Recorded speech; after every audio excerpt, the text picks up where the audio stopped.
there's not one big moment that just automatically changes your life. There is, however, one decision. And most people delay that decision for years. Not because they're weak, not because they're confused, but because that one decision requires them to change some things about them and be a newer version of themselves. Welcome to the Inner Launch, where we talk about rebuilding your self-trust, reclaiming your identity, and creating your next chapter from the inside out. I'm your host, Christina, and in this episode, we're talking about what actually begins your next chapter. It's not the breakup, it's not the job change, it's not the big life shift, not the move, not the new relationships. But it begins that moment that you decide, I'm not living this way anymore. And that decision isn't dramatic. It's an internal quiet shift that you already know that something needs to change, even if you don't know what it is yet. And that shifts your identity before your circumstances ever catch up. Most people think that they're stuck because they don't know what to do, they don't feel confident, they don't feel ready. But that's not the real reason. They're stuck because that current version of them feels familiar. Even if that version is anxious, even if that version is overthinking, even if that version is settling. Familiar feels safe to your nervous system, and growth feels like loss. And your brain will choose familiar, free, and safe over growth every time, unless you constantly interrupt it. Wanting a next chapter requires you choosing to interrupt that familiarity, choosing different, choosing growth. The real decision is not, am I going to start over? It is, I am no longer that version of me that tolerates that anymore. That is identity work. That's self-leadership and choosing yourself. And that's where reflection turns into reclaiming. Because you are no longer analyzing your life, you are choosing it. Here's what people don't say about that though. When you decide to change, you lose an old version of you. The one who stayed, the one who tried harder, the one who kept shrinking, the one who survived. Even if that version of you wasn't thriving, they still kept you safe. And letting that identity go can feel like grief. And that does not mean that you made the wrong decision.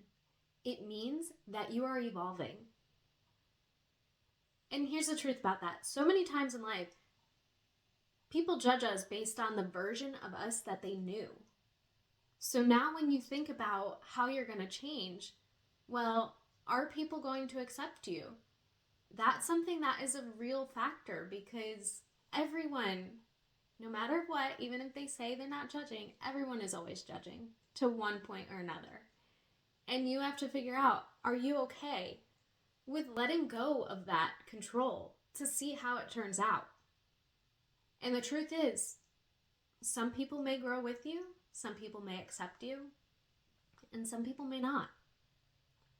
And that's part of the process. You need to become the best version of you for yourself, not for anyone else.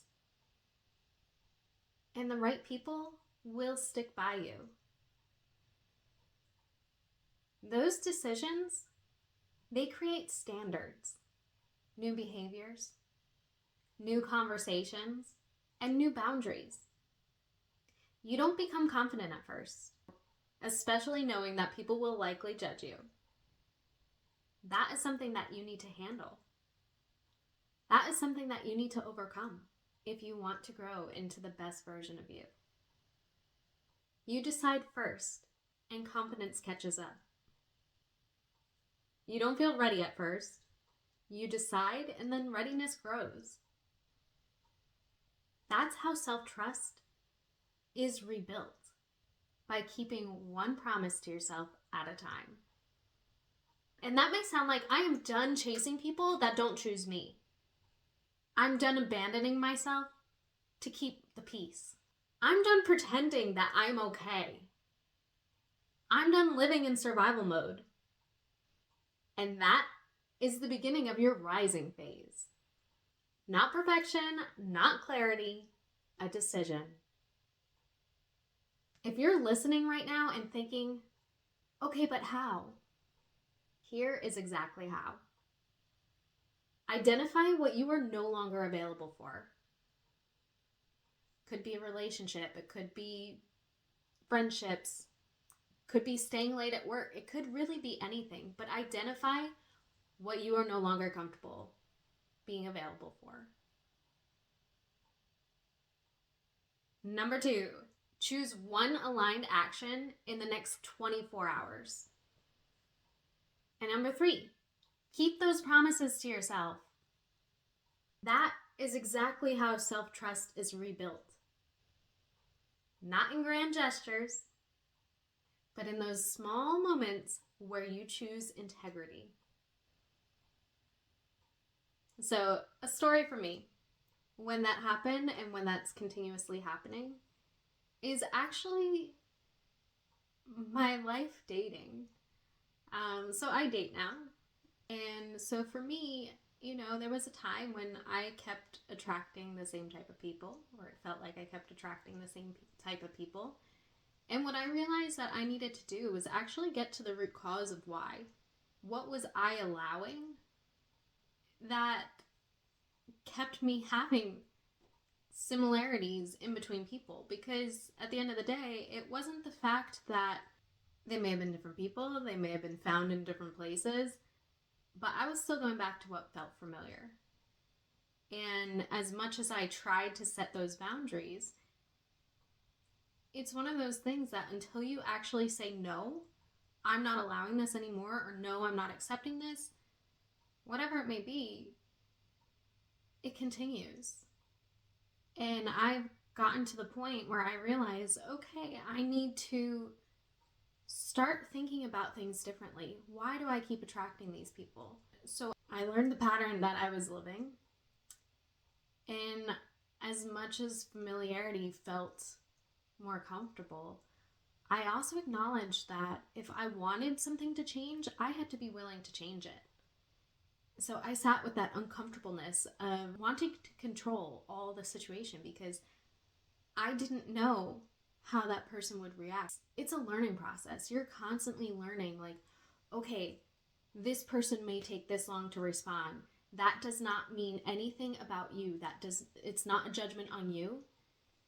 This is just how they are. And I've learned that you need to be able to accept people for how they are.